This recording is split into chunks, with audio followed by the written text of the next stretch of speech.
अस्सलाम वालेकुम dear students. आज हम पढ़ेंगे इलेक्ट्रोप्लेटिंग के बारे में। सबसे पहले तो मैं आपको बताता चलूं कि इलेक्ट्रोप्लेटिंग होती क्या है। आज का टॉपिक बहुत ही इंटरेस्टिंग है, आपने थोड़ा सा ज़हन लगा के बैठना है। इलेक्ट्रोप्लेटिंग क्या होती है? इलेक्ट्रोप्लेटिंग एक धात का, एक मेटल का दूसरी मेटल के ऊपर तह चढ़ाने के प्रोसेस को क्या बोलते हैं? इलेक्ट्रोप्लेटिंग। एक मेटल का दूसरी मेटल के ऊपर तह चढ़ाने को क्या बोलते हैं? इलेक्ट्रोप्लेटिंग। देखें, अब आपके ज़हन में सवाल पैदा हो रहा होगा कि हम एक मेटल के ऊपर दूसरी मेटल की तह क्यों चढ़ाते हैं। देखिए, ये एक चम्मच है फॉर एग्जांपल, वैसे तो मार्कर है हमारे पास, ये एक चम्मच है, ये बना हुआ है हमारे पास आयरन का। किसका बना हुआ है जी? आयरन का। अब हम इसकी जाहिरी अपीयरेंस को, जो जाहिरी शक्ल है बाहर वाली, इसको बेहतर बनाने के लिए हम दूसरी मेटल की इसके ऊपर हल्की सी क्या चढ़ा देंगे? तह चढ़ा देंगे। क्या चढ़ा देंगे? तह चढ़ा देंगे। इसको बोलते हैं इलेक्ट्रोप्लेटिंग। यानी एक धात का दूसरी धात के ऊपर, एक मेटल का दूसरी मेटल के ऊपर तह चढ़ाना, ये क्या कहलाता है? इलेक्ट्रोप्लेटिंग। अब ये चम्मच है, जैसे मैं बात कर रहा था, ये आयरन का बना हुआ है, इसके ऊपर गोल्ड की हम हल्की हल्की सी क्या चढ़ा देते हैं? तह चढ़ा देते हैं। अब इसकी जाहिरी शक्ल और सूरत क्या हो जाएगी? अच्छी हो जाएगी। और दूसरा सबसे अच्छा फायदा, जो बेहतर फायदा होगा, जो सबसे बड़ा फायदा होगा, वो ये होगा कि इसके ऊपर कभी भी आप जंग नहीं लगेगा। जंग नहीं लगेगा। तो चीजों को जंग से बचाने के लिए और क्या करने के लिए जी? उनकी जाहिरी सूरत हाल बेहतर करने के लिए हम क्या करते हैं? इलेक्ट्रोप्लेटिंग करते हैं। एक धात की दूसरी धात के ऊपर हम क्या चढ़ाते हैं? तह चढ़ाते हैं। इस प्रोसेस को क्या बोलते हैं? इलेक्ट्रोप्लेटिंग। अब यहाँ मैंने डेफिनेशन लिखी हुई है इलेक्ट्रोप्लेटिंग की। The depositing of one metal, एक मेटल को जमा करना, एक मेटल को जमा करना ओवर अदर, दूसरी के ऊपर, एक मेटल को दूसरी मेटल के ऊपर जमा करना by means of electrolysis. By means of electrolysis. किस तरीके से? तरीका भी डिफाइन होना चाहिए इलेक्ट्रोलिसिस से। मेथड कौन सा होना चाहिए? इलेक्ट्रोलिसिस। अब पीछे आप पढ़ चुके हैं कि इलेक्ट्रोलिसिस क्या होता है। इलेक्ट्रोलिसिस वो प्रोसेस है जिसमें कोई भी कंपाउंड अपने अपने आयंस में डिकम्पोज हो जाता है। When the electric current is passed through the solution, जब उस सॉल्यूशन में से, उस इलेक्ट्रोलाइट में से करंट गुजारा जाता है, तो वो किस में तब्दील हो जाता है? अपने अपने आयंस में तब्दील हो जाता है। इस प्रोसेस को क्या बोलते हैं? इलेक्ट्रोलिसिस। ये डिटेल में मैं पीछे आपको गैल्वानिक सेल में समझा चुका हूँ। अच्छा जी, अब हम बात कर रहे थे इलेक्ट्रोलिसिस का मेथड यूज करते हुए एक मेटल का दूसरी मेटल के ऊपर तह चढ़ाना, ये प्रोसेस क्या कहलाता है? ये कहलाता है हमारे पास इलेक्ट्रोप्लेटिंग। और करते क्यों है मैं आपको समझा चुका हूं। एक तो जाहिरी सूरत हाल बेहतर करने के लिए, दूसरा किस लिए? दूसरा हमारे पास उस चीज को जंग लगने से बचाने के लिए हम क्या करते हैं? इलेक्ट्रोप्लेटिंग। अच्छा, इसका प्रिंसिपल क्या होता है? प्रिंसिपल ऑफ इलेक्ट्रोप्लेटिंग, यानी इलेक्ट्रोप्लेटिंग का असूल क्या है? किस असूल के तहत ये इलेक्ट्रोप्लेटिंग होती है? The principle of electroplating is to establish an electrolytic cell. सबसे पहले हम क्या बनाते हैं? Electrolytic cell. जरा गौर करें, इलेक्ट्रोलिटिक सेल क्या होता है? हाँ जी, आपको समझ आया? इलेक्ट्रोलिटिक सेल इलेक्ट्रोकेमिकल सेल की एक क्या है? टाइप है, जो मैं पीछे आपको इलेक्ट्रोलिटिक सेल डिटेल में बता चुका हूं। इलेक्ट्रोकेमिकल सेल की एक टाइप है जिसमें क्या होता है? करंट दिया जाता है और अंदर क्या होता है? सॉल्यूशन के अंदर रिएक्शंस होते हैं, chemical reactions, non spontaneous chemical reactions होते हैं। जब हम ऊपर से क्या देते हैं? करंट देते हैं। जैसे ही हम करंट रोकेंगे, वो नॉन स्पॉन्टेनियस रिडॉक्स रिएक्शंस होना भी क्या हो जाएंगे, बंद हो जाएंगे। तो सबसे पहले इलेक्ट्रोप्लेटिंग करने के लिए हम क्या करते हैं, हम इलेक्ट्रोलिटिक सेल बनाते हैं। इलेक्ट्रोलिटिक सेल जिसमें इलेक्ट्रोलाइट होता है, दो इलेक्ट्रोड्स लगे हुए होते हैं, एक एनोड होता है एक कैथोड होता है, ठीक हो गया जी। और फिर वो एनोड और कैथोड ऊपर से दोनों क्या लगे हुए होते हैं, बैटरी से क्या होते हैं, कनेक्ट होते हैं। और वो सॉल्यूशन के अंदर, इलेक्ट्रोलाइट के सॉल्यूशन के अंदर दोनों क्या हुए होते हैं, डूबे हुए होते हैं। ये क्या होता है जी, इलेक्ट्रोलिटिक सेल। तो सबसे पहले हम क्या बनाते हैं, इलेक्ट्रोलिटिक सेल। अब ये सवाल पैदा ये होता है कि इलेक्ट्रोलिटिक सेल बनाते हुए हम एनोड कौन सा लेंगे और कैथोड कौन सा लेंगे। देखें, इस टॉपिक में अगर सबसे इंपॉर्टेंट बात है तो वो यही है कि हम एनोड कौन सा लेंगे और कैथोड कौन सा लेंगे। याद रखें, इन विच मैंने लिखा हुआ है anode is made up of, anode बना हुआ होगा। एनोड किसका बना हुआ होगा, anode is made up of a metal to be deposited, to be deposited, जिस मेटल ने जमा होना है, जिस मेटल ने जमा होना है उसका एनोड बनाएंगे। अब मुझे जवाब दें, अगर हम एक सोने का अगर हम एक आयरन का चम्मच ले रहे हैं, उसके ऊपर सोने की तह चढ़ानी है, तो एनोड हम कौन सी लेंगे, आयरन की लेंगे या क्या लेंगे, हम गोल्ड की लेंगे, सोने की लेंगे, गोल्ड की लेंगे। क्यों, क्योंकि गोल्ड की तह को हमने दूसरी के ऊपर जमा करवाना है, दूसरी के ऊपर तह को चढ़ाना है, तो हम गोल्ड क्या लेंगे, एनोड का।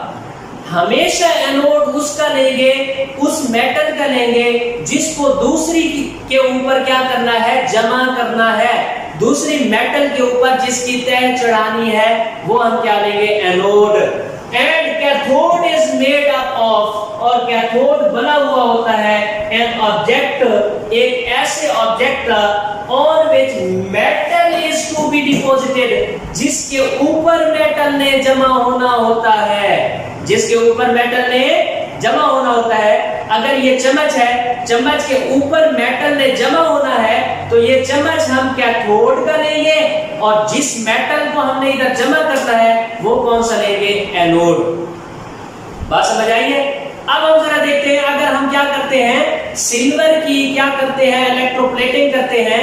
ये हमारे पास चम्मच है आयरन का, ये चम्मच वैसे मार्कर है, समझ लें आयरन का चम्मच है, इसके ऊपर हमने निकल चढ़ाना है, तो निकल क्या लेंगे, निकल का एक एनोड ले लेंगे, और आयरन का क्या ले लेंगे, वो जो चम्मच होगा वो एज ए कैथोड का काम कर रहा होगा। जो तह, जिसकी तह चढ़ानी है जिस मेटल की, उसको एज ए एनोड लेंगे, और जिसके ऊपर तह चढ़ा रहे हैं उसको एज ए कैथोड लेंगे। ये प्रिंसिपल है जी हमारे पास इलेक्ट्रोप्लेटिंग का। अभी तक आपने देखा कि इलेक्ट्रोप्लेटिंग होती क्या है, फिर आपने देखा इलेक्ट्रोप्लेटिंग का प्रिंसिपल क्या है। अब हम डिटेल में देखेंगे इसके प्रोसीजर को, अब हम डिटेल में देखें इसके प्रोसीजर को। और जी, तो अब हम बात करते हैं जल्दी से प्रोसीजर ऑफ इलेक्ट्रोप्लेटिंग। बहुत ही इंटरेस्टिंग प्रोसीजर है। सबसे पहले तो आपने क्या करना है, जिस ऑब्जेक्ट की इलेक्ट्रोप्लेटिंग कर रहे हैं, फॉर एग्जांपल किसी भी स्पून की आप इलेक्ट्रोप्लेटिंग कर रहे हैं, तो आपने क्या करना है, उस स्पून को साफ कर लेना है रेत से, उस स्पून को क्या कर लेना है, रेत से साफ कर लेना है। फिर आपने क्या करना है, उस स्पून को रेत से साफ करने के बाद कास्टिक सोडा से धो लेना है। कास्टिक सोडा से धोने के बाद फिर आपने क्या करना है, उसी स्पून को आपने पानी के साथ अच्छी तरह धो लेना है। पर्पस क्या है कि वो ऑब्जेक्ट अच्छी तरह क्या हो जाए, साफ हो जाए। जिसकी इलेक्ट्रोप्लेटिंग आप कर रहे हैं, आपने उसको क्या करना है, अच्छी तरह पहले रेत से साफ करना है, फिर आपने कास्टिक सोडा से धोना है, फिर आपने उसके बाद क्या काम करना है जी, आपने इसको अगेन वाटर से क्या करना है, अच्छी तरह साफ कर लेना है, धो लेना है, फिर इसको सुखा लेना है। अच्छा, उसके बाद आपने क्या करना है, एनोड और कैथोड लेने हैं। मैं आपको बता चुका हूं एनोड कौन सा लेना है। एनोड आपने, अब ये स्पून है, इसको आपने ले लिया, एनोड वो वाला लेना है जिसकी तह आप इस स्पून के ऊपर चढ़ाना चाहते हैं। फॉर एग्जांपल आप सिल्वर की तह चढ़ाना चाहते हैं इसके ऊपर, तो सिल्वर का एनोड लेंगे, ये spoon as a cathode act करेगा।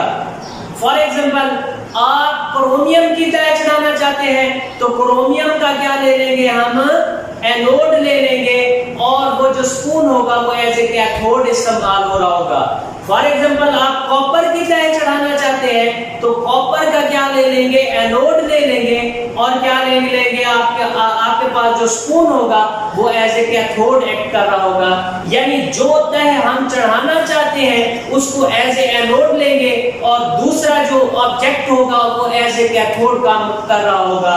The cathode is the object, cathode वो ऑब्जेक्ट होगा to be electroplated, to be electroplated, जिसकी इलेक्ट्रोप्लेटेड, जो जिसकी हम मलम्माकारी कर रहे हैं।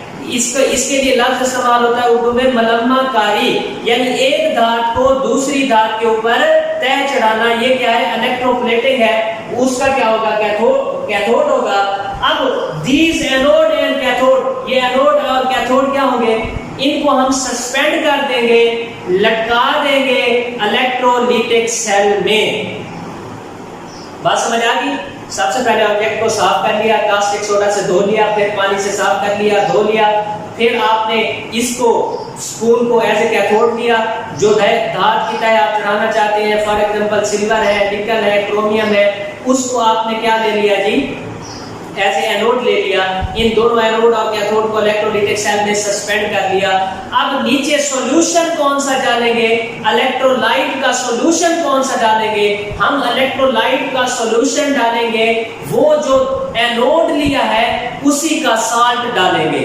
अगर आपने कॉपर लिया हुआ है तो कॉपर सल्फेट का क्या ले लेंगे आप, सॉल्यूशन लेंगे, जो एज ए इलेक्ट्रोलाइट काम करेगा। देखिए यहाँ पे लिखा हुआ है The electrolyte in this system, इस सिस्टम में electrolyte is a salt of the metal being deposit, उस मेटल का साल्ट होगा जो जमा हो रही होगी। फॉर एग्जाम्पल कॉपर है तो कॉपर सल्फेट का सॉल्यूशन, आपके पास अगर क्रोमियम है तो क्रोमियम सल्फेट का आप क्या डालेंगे, सॉल्यूशन डाल देंगे, वो एज ए इलेक्ट्रोलाइट काम कर रहा होगा। When the current is passed, the metal from the anode dissolve in the solution। अब क्या होगा, आप एनोड और कैथोड को ऊपर से क्या कर देंगे, एनोड और कैथोड को बैटरी से कनेक्ट कर देंगे, और करंट को क्या करेंगे, पास करना शुरू कर देंगे, करंट को पास करना शुरू कर देंगे।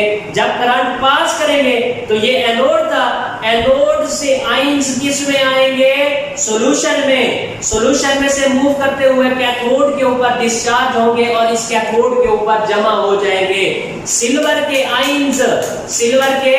आयंस के क्या होंगे, ये सॉल्यूशन में आएंगे, सॉल्यूशन में जाने के बाद क्या करेंगे जी, ये कहाँ जमा हो जाएंगे, ये उधर स्पून के ऊपर जमा हो जाएंगे। ये था इसका प्रोसीजर। अब हम क्या देखते हैं, एक एग्जांपल देखते हैं जिससे आपको अच्छी तरह से समझ आ जाएगी कि ये इलेक्ट्रोप्लेटिंग होती किस तरह है।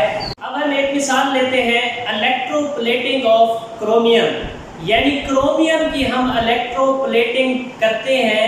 देखते हैं कि क्रोमियम की इलेक्ट्रोप्लेटिंग कैसे करेंगे।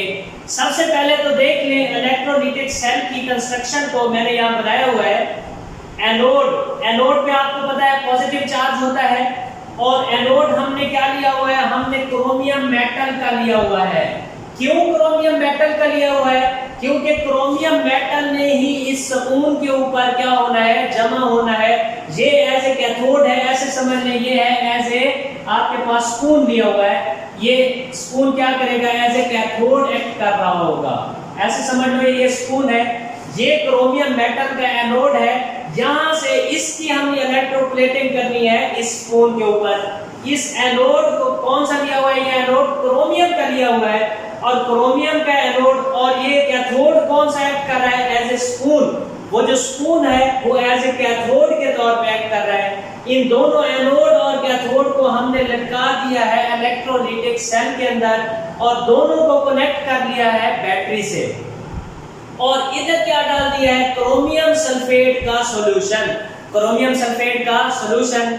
ये क्रोमियम सल्फेट का सॉल्यूशन एज एन इलेक्ट्रोलाइट यहाँ पे क्या कर रहा है, काम कर रहा है। ये क्रोमियम सल्फेट का फार्मूला है, इसका सॉल्यूशन यहाँ पे डाल दिया है। अब जब हम यहाँ से करंट गुजारेंगे तो क्रोमियम सल्फेट कौन कौन से आयंस बनाएगा, ये दो आयंस बनाएगा, Cr3+ आयंस और SO4 आयंस। ये क्या करेगा, सल्फेट आयंस और क्रोमियम आयंस यहाँ पे क्या करेगा, बनाएगा। यानी इस सॉल्यूशन के अंदर दो तरह के ये आयंस होंगे और पानी के आयंस होंगे। जो पानी क्या होगा जी, पानी भी आयंस बनाएगा, H+ और OH नेगेटिव आयंस। ये चार तरह के आयंस होंगे इधर सॉल्यूशन में मौजूद होंगे। अब हम देख लेते हैं इसकी आयोनाइजेशन ऑफ क्रोमियम को। देखें जी, आयोनाइजेशन ऑफ क्रोमियम, क्रोमियम जब आयोनाइज होगा कौन कौन से आयन बनाएगा, Cr2SO4 थ्राइस है, क्रोमियम सल्फेट है। ये आपके पास ये दो तरह के क्या बना रहा है, आयंस बना रहा है। ये मैंने जो आपको बता दिया है, यहाँ पे मैं डिस्कस कर चुका हूँ। अब एनोड के ऊपर कौन सा रिएक्शन होगा और कैथोड के ऊपर कौन सा रिएक्शन होगा। देखिए एनोड के ऊपर कौन कौन से आयंस हैं, यहाँ पे मैंने आपको बताया chromium ion, sulphate ions, hydrogen ions और हाइड्रोक्सिल आयंस हैं, हाइड्रोक्साइड आयंस हैं। तो एनोड पे क्या होगा, ये OH आयंस, यहाँ पे OH आयंस क्या करेंगे, आएंगे और इलेक्ट्रॉन लूज करेंगे, 4 इलेक्ट्रॉन लूज करेंगे और वाटर और ऑक्सीजन बना देंगे, वाटर और ऑक्सीजन बना देंगे। यानी एनोड की तरफ ये OH आयंस क्या करेंगे, माइग्रेट करेंगे, यहाँ इलेक्ट्रॉन लूज करके इनकी क्या हो जाएगी, ऑक्सीडेशन हो जाएगी।